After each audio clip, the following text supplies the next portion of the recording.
Time for some more tips with petal grinding. This is a continuation of a video that I made about a month ago, and in the comments of that video, you guys gave me a bunch of suggestions for part 2, so I'll show some of those in this video. Now, a lot of you said that anthill farming is superior, so that's the first thing we're doing. This is one of the most popular areas in the entire map, and I can definitely see why. Last time, I said that the sewers were a great place to get wings, but anthill is a much better source of those, especially after cockroaches were added to the sewers. You can also get leaf, ant egg, basil, and light. And the fire ant area is a great source of yucca. The main downside is that, well, it's too good. There's so many players here that your frames are gonna drop pretty badly unless you have a good computer. You can really see the lag in this clip. Now, here's some tips for this area. Eggs are very useful for damaging and slowing down ants, but you really need higher rarities for them to do much. If you're using normal petals, run around in a circle. If you do it correctly, you will constantly be damaging the ant, but you won't ram into it and die. Next, it's time to revisit the leech zone. Here's a reminder of what not to do as I demonstrated last time. Body damage and healing seem to be strong against leeches, and not too bad against crabs either. Lightning is good against leeches, but remember this clip.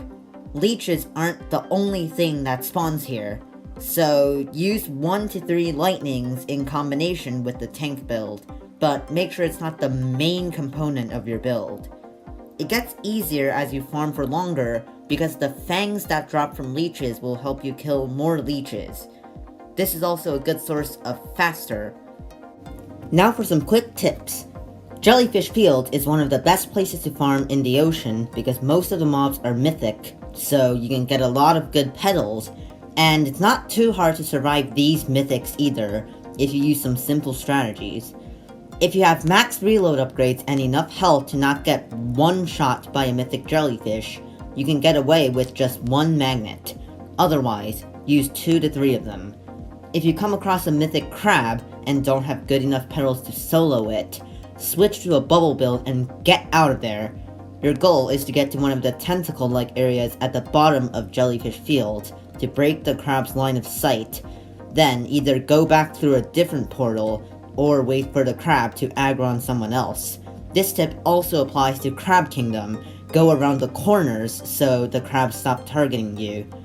Jellyfish Field and Crab Kingdom are the best places for bubble farming.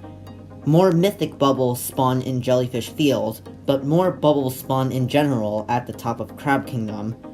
Ultra bubbles also spawn in the middle of Crab Kingdom.